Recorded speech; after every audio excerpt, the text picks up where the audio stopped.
तो चलिए सीधे मुद्दे पर आते हैं। 2026 सरकारी नौकरी की तैयारी करने वालों के लिए एक बहुत बड़ा साल होने वाला है। आज की इस चर्चा में हम इस पूरे रोड मैप को डिकोड करेंगे। बैंकिंग और यूपीपीएससी जैसी परीक्षाओं के अलावा हम खास तौर पर एसएससी सीजीएल, आरआरबी एनटीपीसी और डिफेंस के पूरे कैलेंडर को अच्छे से समझने वाले हैं, ताकि आप एक सॉलिड प्लानिंग के साथ अपनी सीट पक्की कर सकें। जरा इस नंबर पे गौर कीजिए। 55,000 से ज्यादा पद। मतलब ये कोई छोटी मोटी बात नहीं है। ये लिटरली एक छोटे शहर की आबादी के बराबर है। और कमाल की बात यह है कि इनमें से ज्यादातर के लिए एप्लीकेशन विंडो जनवरी 2026 में ही बंद हो रही है। तो आप समझ सकते हैं कि इस साल हायरिंग का स्केल कितना बड़ा है और तैयारी करने वालों के लिए ये टाइम कितना क्रूशियल है। आज हम इस पूरे रोड मैप को स्टेप बाय स्टेप कवर करेंगे। बम्पर वैकेंसियों से लेकर 12वीं पास वालों के लिए मौके, एसएससी और आरआरबी जैसे बड़े एग्जाम्स, यूपीएससी का कैलेंडर और फिर अप्लाई करने का एकदम सही प्रोसेस। चलिए शुरू करते हैं। तो शुरुआत करते हैं 2026 की बम्पर वैकेंसियों के साथ। राज्य और केंद्र दोनों सरकारें इस साल बड़े लेवल पर भर्ती अभियान चला रही हैं। अगर हम सबसे बड़े नंबर्स की बात करें तो यूपी पुलिस में 32,600 से ज्यादा कांस्टेबल पद हैं। रेलवे ग्रुप डी में 22,000 पद और यूपी लेखपाल के लिए करीब 8,000 पदों पर भर्तियां आ रही हैं। पुलिस और रेलवे, ये दो डिपार्टमेंट्स इस बार हजारों पदों के साथ इस रेस में सबसे आगे हैं। लेकिन देखिए, ये मौके सिर्फ ग्रेजुएट्स के लिए नहीं हैं।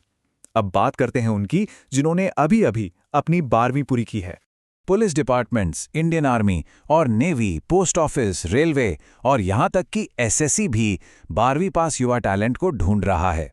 करियर की जल्दी शुरुआत करने वालों के लिए और एक स्टेबल जॉब पाने के लिए ये एकदम परफेक्ट ऑप्शंस हैं।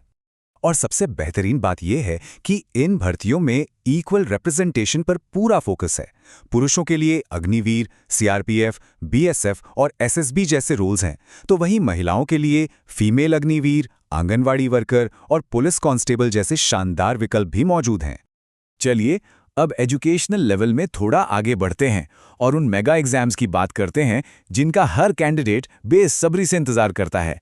एसएससी सीजीएल और RRB NTPC. Railway recruitment board यानी आरआरबी की बात करें तो नॉन टेक्निकल पदों के लिए कुल 8,868 वैकेंसियां टारगेट की गई हैं और इसका डिवीजन एकदम क्लियर है। 5,800 से ज्यादा पद ग्रेजुएट्स के लिए हैं और 3,000 से ज्यादा पद 12वीं पास अंडर ग्रेजुएट्स के लिए रखे गए हैं।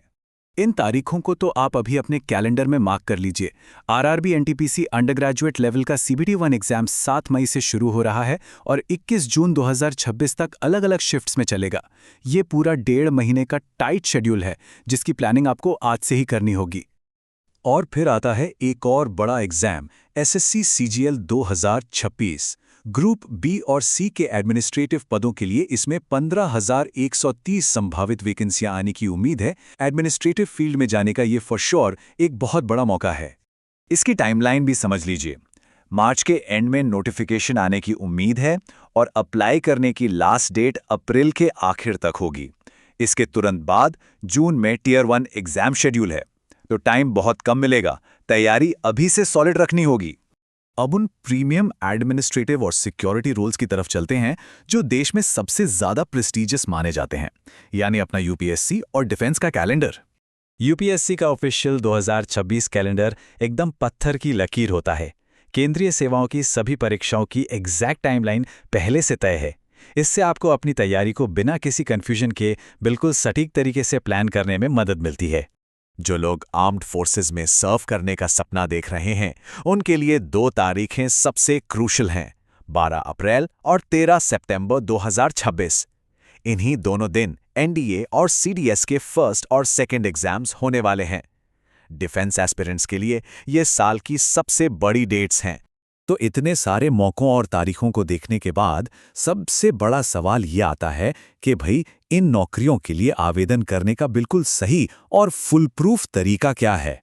चलिए इस एलिजिबिलिटी और एप्लीकेशन प्रोसेस को थोड़ा डिटेल में समझते हैं ताकि फॉर्म भरते वक्त कोई भी गलती ना हो। सबसे पहले बात करते हैं एज लिमिट की। 12वीं लेवल की नौकरियों के लिए ये आमतौर पर 18 से 30 साल होती है। वहीं ग्रेजुएट लेवल के आरआरबी एनटीपीसी के लिए ये 18 से 33 साल है और कई स्टेट एग्जाम्स में तो ये 35 साल तक भी जाती है। और हाँ, रिजर्व्ड कैटेगरीज के लिए जो नियम के अनुसार छूट मिलती है वो तो लागू रहेगी ही। देखिए, ऑनलाइन अप्लाई बटन पर क्लिक करने से पहले आपके पास कुछ डॉक्यूमेंट्स बिल्कुल रेडी होने चाहिए।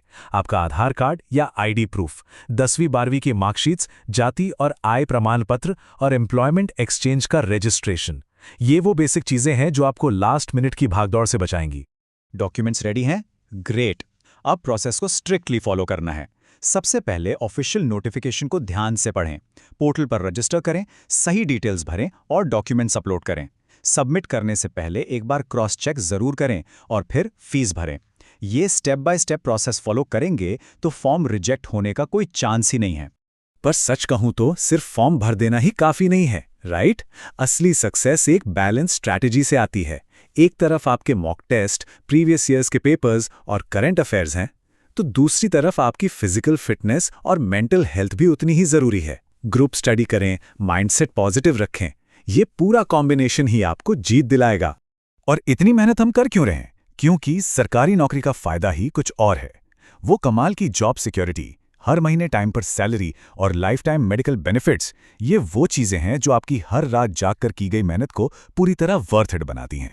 तो 2026 का ये पूरा रोड मैप और हजारों वैकेंसियां अब आपके सामने बिल्कुल क्लियर हैं।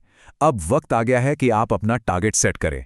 इतने बड़े मौकों के बीच क्या आपकी सॉलिड स्ट्रैटेजी ही आपका रिजल्ट तय नहीं करेगी? आप 2026 के किस एग्जाम को अपना अल्टीमेट टारगेट बनाने वाले हैं? आज की इस चर्चा में जुड़ने के लिए बहुत बहुत शुक्रिया। अपने लक्ष्य पर फोकस बनाए रखें और बस आगे बढ़ते रहें।